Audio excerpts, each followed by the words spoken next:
Mumpung ada di sini ada yang mau ditanyain nggak sama guru-guru kita? Em, Penasaran nih kita nih. aku boleh nanya sekarang? Boleh Oh dong. iya. Ya udah saya dikontraknya sama Islam ini deh. Insya Aku Allah. mau nanya sama Ustazah Siapa? Oki deh. Oke, Zerda ya. tuh biasanya manggilnya Kaoki, Aku Kaoki, manggilnya Kaoki. Kaoki. Apa Kaoki. tuh? Cuma kalau di sini kan harus formalitas gitu. Hey. Tafadhali, Oke. silahkan. Aku ya udah aku manggil Kaoki nggak apa ya. Sip, apa tuh? Anggap aja lagi di acara aku ya. Ya Kaoki, biasanya kan nih banyak nih ibu-ibu mungkin anaknya ada yang bandel gitu kan. Ya. Itu cara ngatasin anak bandel tuh apakah betul dengan kita tuh bohong sama dia gitu. Misalkan nih kayak, kamu jangan ini nanti kamu ditangkap polisi loh, itu kan bohong gitu. Maksudnya boleh gak sih gitu? Oke. Nah, bagus banget tuh pertanyaannya mewakili jamaah yang ada di rumah juga. Kalau gitu, aku manggilnya Ustazah Oki pakai Oki juga nih jadinya nih. Juga boleh. Langsung dijawab sama tausiah dari Ustazah Oki ya. Silakan terima Ustazah. kasih. Assalamualaikum warahmatullahi wabarakatuh. Waalaikumsalam warahmatullahi wabarakatuh.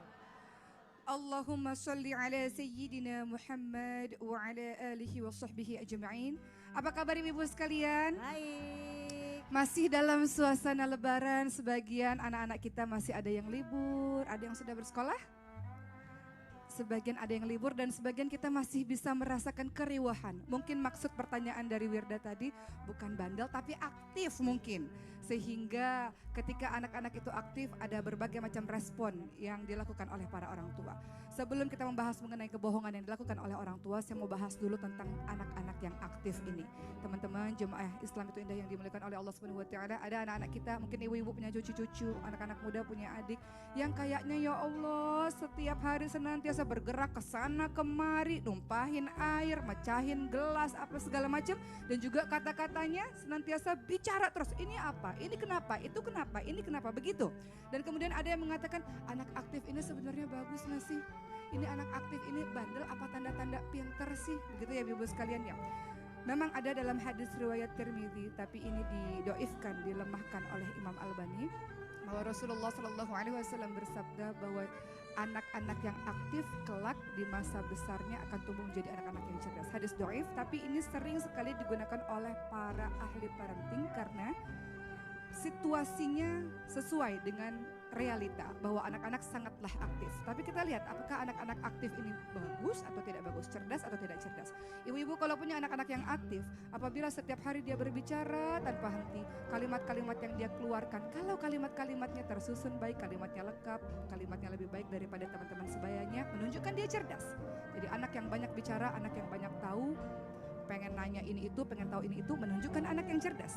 Begitu pula kalau kita punya anak-anak yang ya Allah seolah-olah nggak habis-habis energinya.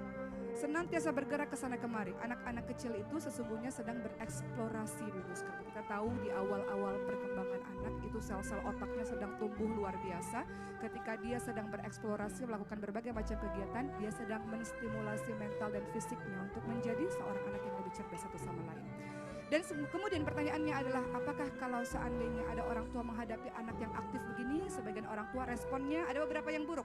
Dua yang buruk yang saya ingin bahas pada hari ini adalah berbohong. Jadi ada orang tua yang tidak sabar menghadapi anak sehingga dia berbohong. Contoh, misalnya ada anak yang senantiasa menangis, merengek terus menerus, kemudian sang ibu mengatakan, ibu nggak pergi kok, ibu tetap di sini, ibu nggak pergi. Tahu-tahu tiba-tiba ibunya ada urusan, ibunya pergi, bohong. Atau ada seorang ibu yang mengantarkan anaknya ke sekolah, biasa awal-awal anak PAUD itu bu, kita mengantarkan anak sekolah, anaknya mengatakan jangan keluar mama, tetap di kelas mama. Enggak kok, mama nunggu, tapi kita pergi. Itu namanya bohong. Kita nggak sabar menghadapi anak-anak yang aktif, yang merengek, menangis, anak-anak yang berbicara banyak. Kita sering kali berbohong dan ini tidak diperbolehkan di dalam agama kita. Pernah pada suatu ketika teman-teman sekalian Rasulullah Shallallahu Alaihi Wasallam melihat ada seorang ibu yang mengatakan kepada anaknya, wahai anakku kemarilah. Maka Rasul berkata, apa yang hendak engkau berikan kepada anak itu? Maka Rasul kemudian ketika bertanya, orang tersebut menjawab, aku hendak memberikan kurma. Rasul pun menjawab, kalau engkau tidak memberikan kurma, engkau akan dinilai sebagai seorang yang pendusta. Tidak boleh berbohong kepada anak-anak. Sama sekali. Kalau kamu diam, nggak nangis-nangis mama beliin sepeda. Taunya sampai kapan? Tahu nggak dibeliin sepeda? Pendusta ibu-ibu sekalian. Nggak boleh. Dan kemudian yang kedua, yang buruk yang dilakukan oleh orang tua ketika menghadapi anak-anak yang saya tidak gunakan kata-kata nakal, saya tidak gunakan kata-kata bandel, saya gunakan kata-kata aktif. Bagi orang tua yang tidak sabar akan senantiasa membentak anaknya. Betul nggak? Memang sih kita capek teman-teman sekalian. Kerjaan rumah tangga banyak. Tapi anak melakukan hal-hal yang membuat kita lelah. Lalu kita membentak. Ingat Allah Subhanahu Wa Taala ingatkan kita. Fabima rahmati minallahi linta lahum wa law kunta faddan walidhal qalbi lam fatu min haulik. Kita diminta untuk berlemah lembut, bukan keras, bukan kasar. Kalau keras kasar dia akan menjauh daripada kita. Anak-anak yang dibentak pernah baca sebuah kisah. Ya. Jadi ada penelitian dari seorang wanita lulusan kedokteran Chicago. Dia menggendong bayi, bayinya disusui. Lalu di otaknya, di kepalanya bayi diletakkan kabel-kabel yang langsung menyambung kepada layar monitor. Ya, Ketika anak tersebut disusui dengan lembut, dielus, dia lihat bahwa ada rangkaian yang indah di monitor tersebut. Ketika ibu ini terkejut, membentak, teriak, tiba-tiba rangkaian yang indah itu kemudian menjadi balon-balon dan pecah menjadi warna-warna lain. Jadi pembentakan, kata-kata kasar, kata-kata kotor itu bisa merusak atau membunuh sel-sel otak anak. Sementara kita tahu sel otak anak yang semakin rimbun semakin pintar. Jadi jangan buat anak kita menjadi tidak pandai hanya karena bentakan-bentakan yang kita lakukan akibat ketidaksabaran dalam menghadapi anak-anak yang aktif. Masya Allah. Begitu. Jazakillah khair Ustazah. Jadi nggak boleh bentak-bentak Nggak lagi boleh ya ya. Bu. Iya. Bentak bohong itu bisa memperlambat tumbuh kembang anak juga ya. berarti. Iya, Masya Allah. kita mau anak pintar dengan baik, lemah lembut, tegas, tidak perlu membentak. Masya Allah, nanti akan kita bahas lagi ya Sama-sama. jamaah. Terima kasih Ustazah.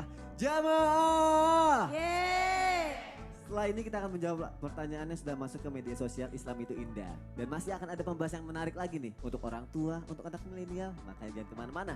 Sebelumnya kita saksikan dulu nih penampilan dari Nas Indonesia. Silakan Nas.